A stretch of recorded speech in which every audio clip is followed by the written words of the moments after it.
Right. So again, we'll discuss naman no part of the valuation concept and valuation model and financial management known as capitalization of earnings method. So ano bang ibig sabihin no of the capitalization of earnings method? Capitalization. You will to compute no magkano ba yung company natin. Okay? So that's our lesson no. Capitalization of earnings method. So what do you mean of this? No? So introduction for this valuation model or concept is that when you say about to capitalize no, of the earnings is evaluation method that estimates the value of your business based on the expected future earnings and the capitalization rate. It is commonly used now in terms of valuing your business, yeah, that have stable and predictable earnings.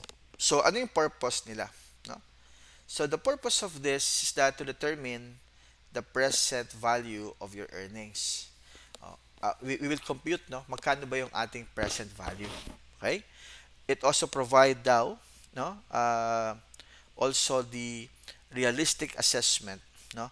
Of our company's worth. Okay. What else? When you capitalize also, no? Very important here is to know the formula. What is the formula? Basic value is equal to the expected earnings divided by your capitalization rate. Ganun ang kadali ang formula. Pero mahirap din siya pagkuha ng expected earnings, capitalization rate, kasi lahat naman yan ay based sa ating estimated amount. Okay. So, again, expected earnings, it is the anticipated annual earnings of the business. And also, we have capitalization rate. That's the rate of return required by the investors, okay, calculated in terms of your risk adjustment rate. Okay. So, what are the key components naman of this? So, what are the key components? Okay. All right. So, with this expected earnings and also we have capitalization rate. So, in terms of the expected earnings, okay, you have here typically, this is the net income or modified form of the net income such as EBIT, okay? And also we have our capitalization rate. All right. Ano ba yung expected earnings natin? Typically, this is that is the net income or modified form of the net income such as EBIT or EBITDA or for stable uh, ongoing business. Okay. So again, expected earnings, typically this is the net income or modified form of net income such as EBITDA or EBIT for the stable ongoing business. Okay, so in terms of the expected earnings, no, it may be average or several years of earnings, no, to smooth out fluctuations. Okay. Okay, we have also here capitalization rate, no? So how do we do, no? Capitalization rate. The required rate of return that reflects the riskiness of the business or our investment, no? How do we compute for this, no? Riskiness. Risky, no?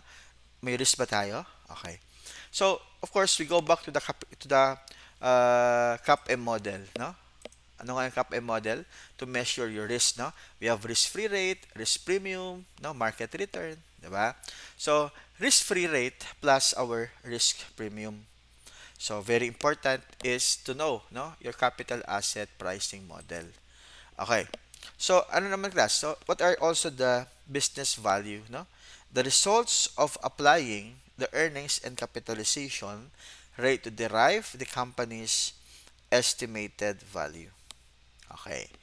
So, very important is to know the expected value. So, what are the calculations for this? So, how do we calculate for this?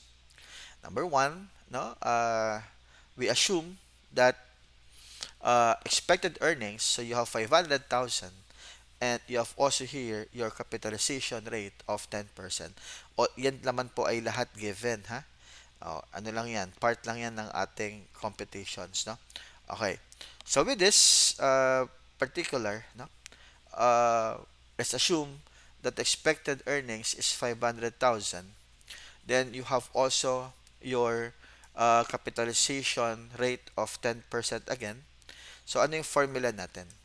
Business value, okay, is equal to 500,000 divided by 0.10 is equal to 5 million. Ibig sabihin, ganun lang. 500,000 just divide it by 0.10 para makuha mo na yung ating business value. It is just how you will capitalize, no, your earnings. Okay. So, this calculation shows that the value of the business of 5 million based on the expected earnings and the required rate of return. Okay, so ganun na class ha. Okay.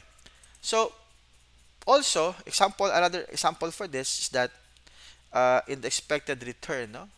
Example is ABC company. Expected earnings is 1 million. Okay.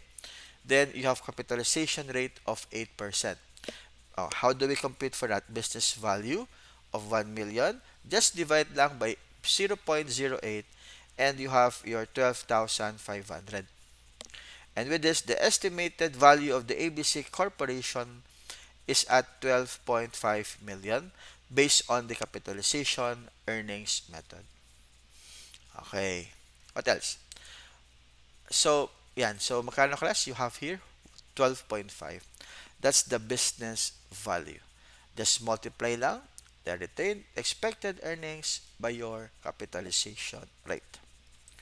Alright. So, when to use this one, no? When to use the capitalization of earnings method. Appropriate scenarios for valuing established, stable businesses with predictable earnings. Okay? Yan, number one. When assessing also businesses with little growth or decline in earnings.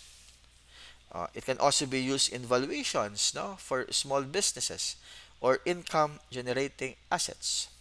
Pero hindi po siya pwede sa ating companies with a highly fluctuating and unpredictable earnings and business experiencing significant growth and downturn. So, hindi pwede yan sa ganun, ha?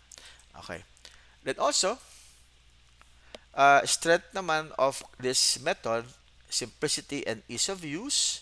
It provides straightforward approach in valuing businesses with stable earnings. Okay, ano pa?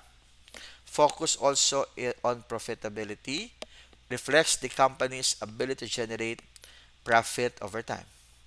Directly linking to the investment income generating potential, no? And common application for this is that it is widely used naman for small businesses or situations where future earnings are predictable. Okay? What else? Also, limitations. Hindi naman lahat ay perfect. Limited lang to stable businesses, no? Not suitable for companies with unpredictable or volatile earnings. Ignores growth. Okay? There's no growth rate. It assumes that the level of earnings in the future which may not accurately reflect the businesses with growth potential. And the last one is based on capitalization rate sensitivity. Ano ibig sabihin? The outcome of this daw is highly sensitive to the chosen capitalization rate, no? Which can be subjective. So, there would be bias. So, again, that's my last slide. And thank you for watching. And please like and share, again, my YouTube channel, no? Master Accounting, no? For more videos about MAS, about management accounting. Bye-bye. Thank you.